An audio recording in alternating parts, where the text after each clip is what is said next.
दंडोत प्रणाम. मायबाप, बरेच लोक मला म्हणतात की आम्हाला गीता पाठ होत नाही, पाठ होत नाही. तर गीता पाठ करण्याचा सोपा उपाय आहे. आता काय करायचं, हळूहळू हळूहळू करत राहायचं. आता 18 अध्याय आहेत. तर 18 अध्यायामधला प्रत्येक अध्यायाचा पहिला आणि शेवटचा श्लोक पाठ करायचा अगोदर. म्हणजे थोडं थोडं उचलीत चालायचं. तर पहिल्या अध्यायाचा पहिला श्लोक कोणचा आहे, तर धृतराष्ट्रवाचा आहे तो. आणि तो म्हणतो, धर्मक्षेत्रे कुरुक्षेत्रे समवेता युसवा मामका पांडव चेव किम कुर्वत संजय. आणि शेवटचा श्लोक कोणचा आहे, येव मुक्त अर्जुन संख्ये रथोपस्थ उपाविशेत विसृजस्य शरम चापम शोक सविघ्न मानस. असे हे दोन श्लोक पाठ करायचे अगोदर होतात हळूहळू.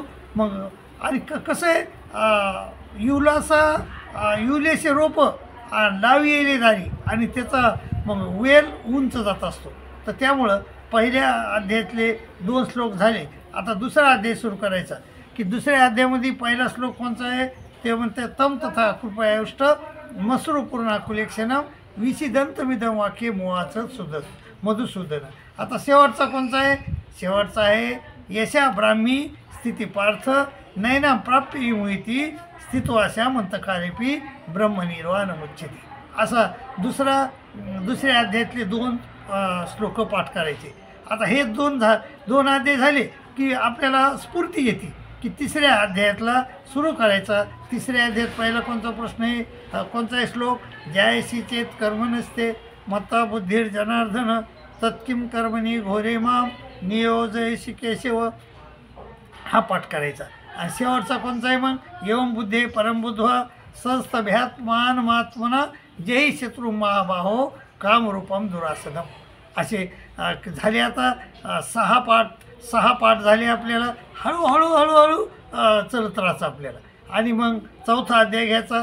चौथ्या अध्यायामध्ये पहिला प्रश्न कोणचा आहे, पहिला श्लोक कोणचा आहे, ते म्हणतात, इममिव सुतेयोगम प्रोक्तवान हमव्यम व्यस्वान मने प्राह मनोरिक्स्वा कवेब्रे. आता चौथ्या अध्यायातला शेवटचा श्लोक पाहायचा. ते म्हणतात, तस्मात् ज्ञान संभूतम हृत्सम ज्ञानासीनात्मना छित्वैनम संशययोग मा तिष्ठोतिष्ठ भारत. असा चौथ्यातला शेवटचा श्लोक असा पाठ करायचा. आता झाले 8 श्लोक आपल्याला पाठ झाले. पुन्हा 5व्या श्लोकाचा पाचव्या अध्यायातला पहिला श्लोक घ्यायचा. संन्यासम कर्मणाम कृष्ण पुनर्योगमचं संशयशी यत्सेयतयो रकम तन्मे ब्रहीसुनितर. हे तर आपण ज्यावेळेस आपले हे पाठ केले, अर्जुनाचे प्रश्न पाठ केले, त्याच वेळेस हा श्लोक पाठ झालेला आहे आपल्याला. तर ह्या श्लोकाचं आपल्यावर तेवढं बर्डन येत नाही. म्हणून आता तो तर झालेला आहेच पाठ, त्याच्यावर जास्त फोकस मारायचा नाही. मग शेवटचा श्लोक कोणचा आहे, ते म्हणतात, भोक्तारम्यते तपसाम सर्व लोकमहेश्वरम सुहृदम सर्वभूतानाम ज्ञात्वा माम शांती मुच्छती. असा ह्या 5व्या अध्यायातला शेवटचा श्लोक आहे. आता हे झाले 10 श्लोक आता आपले पाठ झाले. आणि ते 11 श्लोक झाले. 10 आणि 11 21 श्लोक झाले का नाही. मग आता काय करायचं, पुन्हा 6व्या अध्यायातलं करायचं. काय पहिला श्लोक कोणचा आहे, अनाश्रित कर्मफलम कार्यम कर्म करोती या संन्यासीच योगीचं न निरग्निर न चाकरे. आणि शेवटचा श्लोक कोणचा आहे, योगी नामपि सर्वेशा मदगते नांतरात्मना श्रद्धावान भजते यमाम समयुक्त तुममता. आता हे झाले एवढे पाठ झाले की 7वा अध्याय बघायचा. 7व्या अध्यायामध्ये कोणचा आहे पहिला श्लोक, मायासक्त मना पार्थ योग मिंजन मदाश्रय असंशयम समग्रमाम यथा न्याची तुच्छुनु. आणि शेवटचा श्लोक कोणचा आहे, साधीभूता दिदव्यमाम साधी यज्ञम चेदू प्रयाण काले पिचमाम ते दुरिक्त चेतसा. असा पाठ करायचं.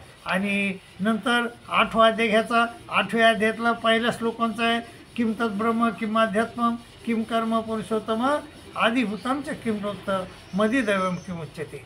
आणि शेवटचा श्लोक कोणचा आहे 8व्या अध्यायातला, तर श्रीकृष्ण महाराज म्हणतात, अर्जुना वेदेषु यज्ञेषु तपस्सुचैव दानेषु यत्पुण्यफलं प्रदिष्टम् आतेति तत्सर्वमिदं विदित्वा योगी परम स्थानमुपेति साध्यम.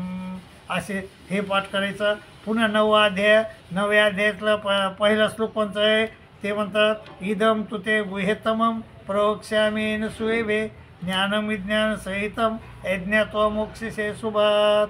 आणि शेवटचा कोणता आहे ते मनमना भो मद्भक्तो मध्याजिमाम नमस्कुरु मामे वैशेषी सत युक्तोय वमात्मान मत्परायणा. आणि माय बाबो असा शुद्ध गीता वाचण्याचा प्रयत्न करायचा. कुठंही आपली चूक होऊ देता कामा नये. मी भले भले लोक पाहिले 15व्या अध्यायामध्ये ते न शशांकोन पावक म्हणायचं तर ते शंकोन पावकच म्हणतात अजून बी बघा तुम्ही. तर हे अशा चुका आपण करायच्या नाही. कारण मग बाहेरचे जे पंडित असतात अन्य लोकांचे त्या पंडितामध्ये ते पंडित आपल्याला म्हणजे थोडं शहाणं समजत नाहीत. मग त्यामुळं आपल्याला शहाणं व्हायचं असन चांगलं म्हणजे विद्वान व्हायचं असन तर लोकांमध्ये आपली बाजू पडू द्यायची नसन तर आपल्याला गीता योग्य आणि व्यवस्थित आपल्याला वाचता आली पाहिजे, स्वच्छ वाचता आली पाहिजे. आणि त्या जे श्लोक आहेत त्या श्लोकाचे वेगवेगळ्या चाली आपल्याला लावता आल्या पाहिजे त्या श्लोकाच्या.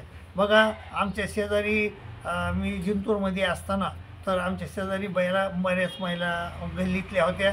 त्या माझ्याकडं शिकल्या आणि त्या मग कुठं वाराणसीला कुठंतरी गेल्या आणि तिकडे गेल्यानंतर त्यांनी आपल्या पद्धतीनुसार गीता म्हणून दाखवली त्या लोकांना.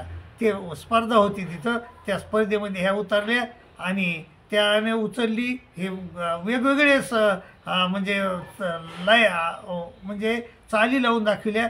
ते लोक एवढे खुश झाले आणि ह्या महिलेला पहिला नंबर आला त्या महिलेचा. तर माझ्या हो असं आपला कुठं बी पहिला नंबर आला पाहिजे, गीतेमध्ये आला पाहिजे, ब्रह्मविद्याशास्त्रात बी आला पाहिजे. माझ्याकडे ज्या शिकलेल्या महिला आहेत ना माझ्या बाबा तुम्हाला अभिमानानं सांगत नाही पण त्यांचा पहिलाच नंबर येतो कुठं बी. तर असं शिक्षण आपलं बी पाहिजे आणि आपण दुसऱ्याला बी तसंच शिक्षण चांगलं दिलं पाहिजे. तर माझ्या बाबा असे पहिल्या टप्प्यात 9 अध्यायाचे शेवटचे पहिला नाही शेवटचा श्लोक आपण पाठ करायचा. नंतर 9 ते 10 ते 18 असे 2 म्हणजे 36 हे होतात आणि ते 11 36 आणि 11 47 प्रश्न म्हणजे श्लोक पाठ होतात म्हणजे सहज म्हणजे काही न करता.